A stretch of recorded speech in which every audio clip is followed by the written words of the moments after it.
계룡산의 아름다운 풍경, 문화유산에 보고 공주갑사. 연꽃빵. 자, 모든 답사는 해우소에서 시작을 하는데 그 서쪽 자락에 천년의 세월을 묵묵히 지켜온 갑사가 자리하고 있습니다. 사람들은 흔히 봄은 마곡사요, 여기서 가을은 시작하도록 갑사라 하겠습니다. 말합니다.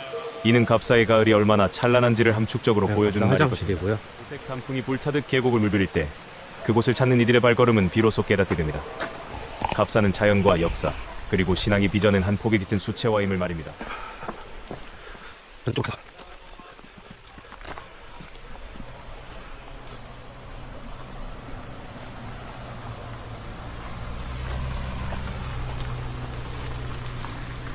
이쪽으로 부도군이 보이고. 역사의 시작은 백제시대로 거슬러 올라갑니다. 420년 고구려에서 온 아도화상이 이 신령한 땅에 터를 닦으며 갑사의 첫 장을 열었다고 전해집니다. 이 비석은 갑사 사덕비입니다. 충청남도 유형문화유산이고요.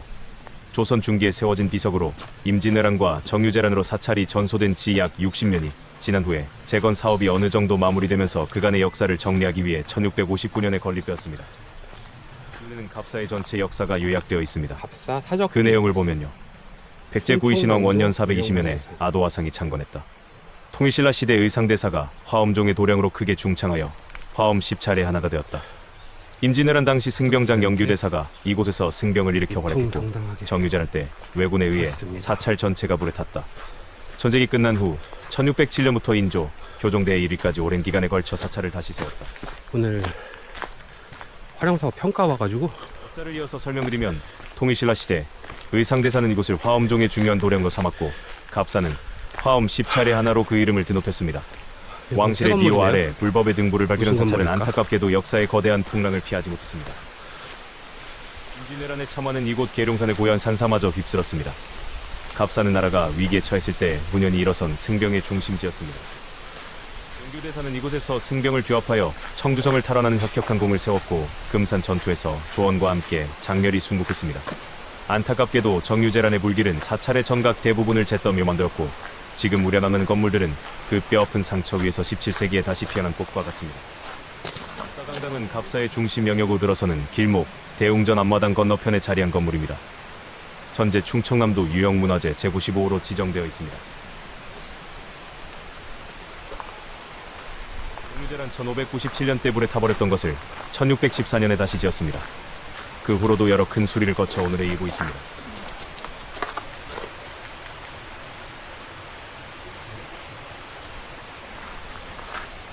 가장 흥미로운 점은 이 건물의 원래 용도입니다. 1980년대 보수 공사 중 발견된 상량문에 따르면 이 건물이 원래는 사찰의 정문으로 지어졌다고 합니다. 훗날 스님들이 강당으로 그 기능이 바뀐 것입니다. 이러한 이유로 다른 사찰의 강당과는 달리 대웅전 바로 앞마당에 마주보고 서 있는 독특한 배치를 하고 있습니다. 전체적으로 기교를 부리지 않고 웅장한 느낌을 주는 조선 후기 건축의 특징을 보입니다. 하지만 임진왜란 이후에 다시 지었음에도 불구하고 기둥에 배을림이나 귀소선 등 조선 초기 양식의 흔적이 일부 남아있어 건축사적으로 의미가 있습니다. 강당의 뒷면 대웅전 쪽에는 절도사 홍제가 쓴 계룡갑사지 롱제아스라는 현판이 걸려 있습니다. 현재 강당 내부는 법회나 교육 공간으로 사용되며 경전을 넣고 돌릴 수 있도록 만든 윤장대가 있습니다. 공사 중인 이 건물은 승방, 즉 요사체인 정묵당입니다. 조선 후기에 다시 지어졌다고 하며 강당 정문 역할을 통해 들어와서 좌우의 요사체 정묵당, 진해단을 거쳐 계단 위의 중심 물전대웅전으로 나가는 사찰의 위계적인 공간 구성을 보여줍니다. 대웅전으로 가겠습니다. 대웅전은 갑사의 중심이 된 본당으로 보물로 지정되어 있습니다. 정유재란으로 불탄 갑사를 재건할 때 가장 먼저 지어진 건물 중 하나로 조선 중기 건축 양식과 17세기 충청도 지역 사찰 건축의 특징을 잘 보여주는 중요한 문화유산입니다. 통다포 양식 건물은 지붕 내면에 모두 처마가 있는 화려한 팔작 지붕을 쓰는 경우가 많은데 갑사 대웅전은 다포식 맞배 지붕 구조를 하고 있어 조선 중기 건축의 독특한 특징을 보여줍니다. 대웅전은 건물 자체로도 보물이지만 그 안에는 귀중한 성보 문화재들도 모셔져 있습니다. 공주갑사 소도석 가열의 3세 불좌상 보물은 대웅전 불단에 모셔진 3구의 핵으로 비딘 소조 부처님입니다. 1617년에 당대 최고의 조각승 중 한 명인 행사 스님이 제작한 것으로 밝혀졌습니다. 임진왜란 이후 조성된 대형 불상들의 시대적 특징을 잘 보여주는 걸작으로 평가받습니다.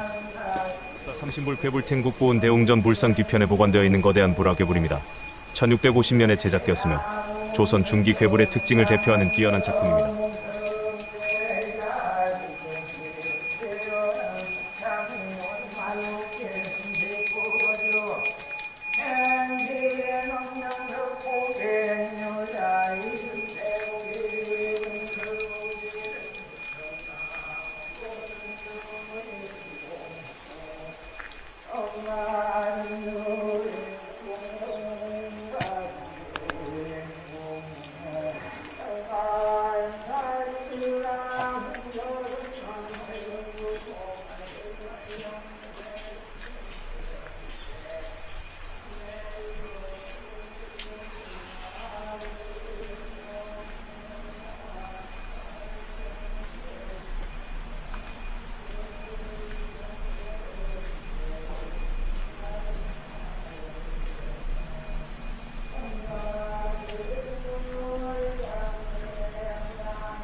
보사지네.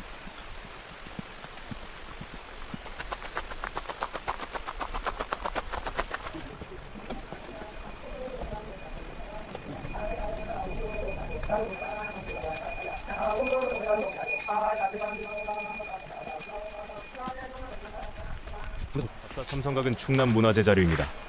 다른 사찰에서는 보통 삼성각이 사찰의 가장 뒤쪽이나 외진 곳에 있는 경우가 많지만 갑사 삼성각은 중심 물전인 대웅전 바로 옆 높은 곳에 자리하고 있어 그 독특한 위상을 짐작게 합니다.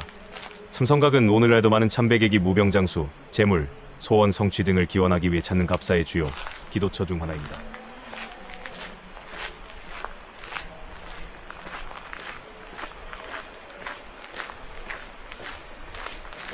갑사에 소장된 월이석고 판목은 국어사와 불교사에서 매우 중요한 위치를 차지하는 귀중한 문화유산입니다. 갑사 보장각에 보관되어 있으며 총 46매가 남아 있습니다. 이 중 31판이 보물로 지정되어 있습니다. 월이석고는 1459년 세조가 왕위에 오른 뒤 아버지 세종이 지은 월이 천강지곡을 본문으로 삼고 자신이 지었던 석고상절을 설명으로 하여 합쳐서 편찬한 책입니다. 돌아가신 세종과 소원왕후 그리고 일찍 죽은 아들 의경세자의 명복을 빌기 위한 목적이었습니다.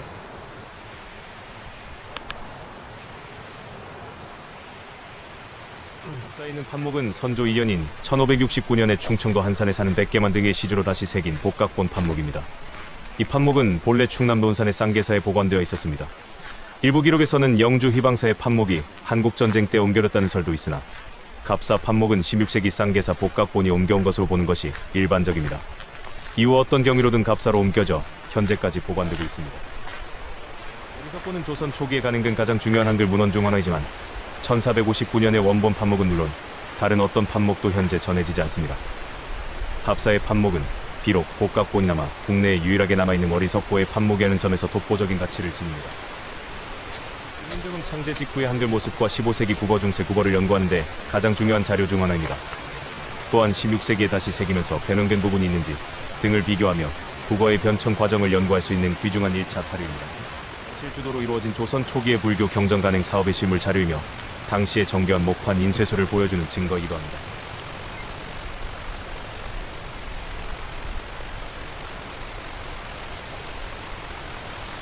보이는 고우탑은 이름 그대로 공을 세운 소를 기린 탑입니다. 부처님의 사리나 고승의 사리를 모시는 일반적인 탑과 달리 사찰을 짓는데 큰 공을 세운 소를 위해 세운 탑이라는 점에서 매우 독특하고 감동적인 유래를 가지고 있습니다. 대덕전으로 가는 다리 근처에 있었으나 2017년경 현재의 위치로 옮겨졌습니다. 탑 시내는 탑의 이름이 새겨져 있습니다. 2층 탑 시내는 우탑네오타이라는 글자가, 3층 탑 시내는 공공이라는 글자가 새겨져 있습니다.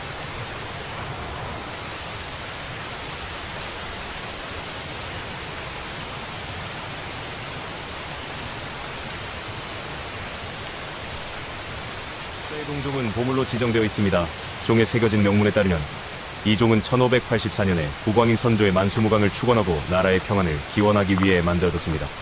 통일신라 시대 범종의 양식을 계승하면서도 조선시대의 특징이 뚜렷하게 나타나는 걸작입니다.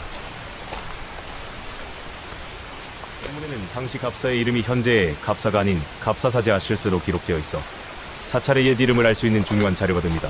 일제강점기 말 일본이 전쟁 물자를 만들기 위해 전국의 금속을 강제로 공추할 때 이 동종 역시 헌납이라는 명목으로 빼앗겼습니다. 관광복 후 다른 곳으로 반출되기 직전의 종을 일설에 따르면 인천항 창고에서 극적으로 찾아와 다시 갑사로 모시게 되었습니다. 민족의 아픔을 고스란히 함께 겪은 순환의 종이기도 합니다.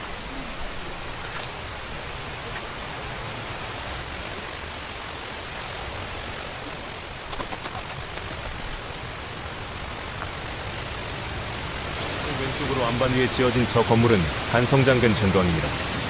1920년대 말 친일파 윤덕영이 갑사 계곡의 풍경이 가장 좋은 이곳에 지은 별장이었습니다. 당시 갑부 홍원표가 지어 윤덕영에게 바쳤다는 설이 있습니다. 간성장이라는 이름은 윤덕영의 아호 간성에서 따온 것입니다. 윤덕영은 참 여기저기 흔적이 많습니다.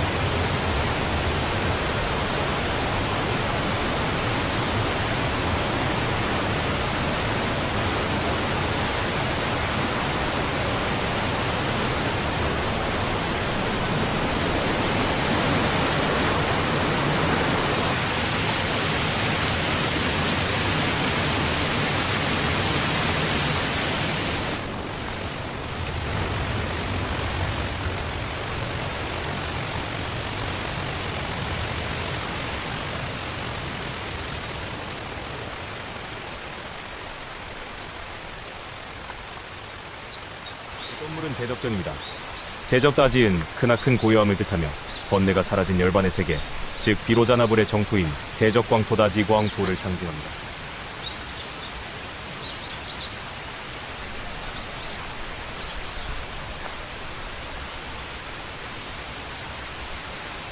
통일신라 화엄 10찰 중 하나였습니다. 통일신라의 산지 가람은 계단시고 축대를 쌓아 올라가며 가장 높고 안쪽인 최상단의 축대의 중심 법당금당을 두는 것이 일반적입니다. 불국사 대웅전 극락전처럼 갑사에서 그 위치는 현재 대웅전 보물자리가 아니라 바로 이 대적전 자리입니다. 왕정의 중심 사찰은 비로자나보를 모시는 대적광전이 금당인 경우가 많습니다. 대적전이라는 이름 자체가 그 흔적일 수 있습니다. 그런 이유로 학계에서는 임진왜란으로 불타기 전 통일신라 고려시대 갑사의 원래 중심 법당금당은 대적전 터였을 것으로 추정합니다. 현재의 대웅전은 임진왜란 이후 다른 위치에 다시 지은 중심법당입니다.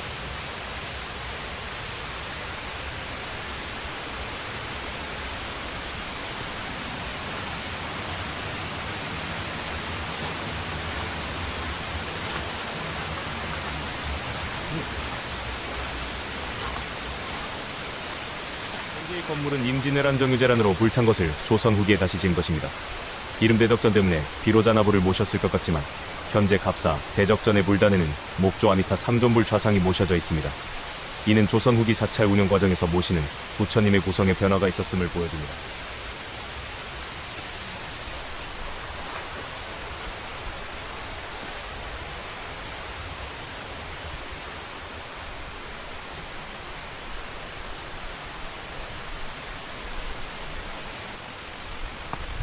이어도 유명한 갑사승탑입니다. 고려 석조 미술의 걸작으로 보물로 지정되어 있습니다. 통일신라의 팔각원당형 양식을 계승한 고려시대 승탑의 대표작, 특히 기단부지 단부의 조각이 매우 화려하고 힘이 넘칩니다. 승탑은 본래 갑사 뒷산에 중사자 암동 실즈안이라는 남자에 있던 것입니다. 산중에 쓰러져 있던 것을 1917년에 현재의 위치인 대적전 앞으로 옮겨왔습니다. 승탑의 증가는 그 압도적인 조각 솜씨에 있습니다. 특히 기단부 받침돌은 한국 승탑 중에서도 최고 수준으로 평가받습니다. 받침돌 구름 속을 헤치는 용과 힘차게 포효하는 사자가 매우 깊고 입체적으로 조각되어 마치 돌에서 튀어나올 듯한 역동성을 보여줍니다. 받침돌 팔각형이지만 거의 원형처럼 부풀려져 있으며 강면에는 악기를 연주하는 1000 이상 개의 셀이 섬세하게 새겨져 있습니다. 뒷받침돌탑의 몸돌을 받치기 위해 격으로 된 화려한 연꽃잎을 조각했습니다. 팔각형의 몸돌 사면에는 문과 자물쇠를, 다른 사면에는 불법을 수호하는 사천왕상을 새겼습니다. 문돌 목조 건물의 지붕을 그대로 옮겨놓은 듯 기와골과 처마가 매우 정교합니다. 다만 이 화려한 기단부에 비해 지붕돌이 상대적으로 작게 만들어져 약간의 비례 차이를 보이는 것도 이 승탑의 특징 중 하나입니다. 갑사 승탑은 고려시대의 정교하고 힘있는 조각 예술의 정수를 보여주는 보물입니다.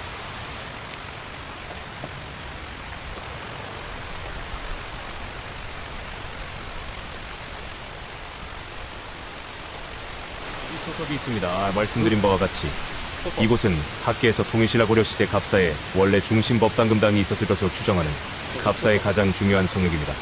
지금의 대적전, 요사체를 합친 것보다 훨씬 더 크고 웅장한 중심 건물이 그 주초석들 위에 서 있었을 것입니다.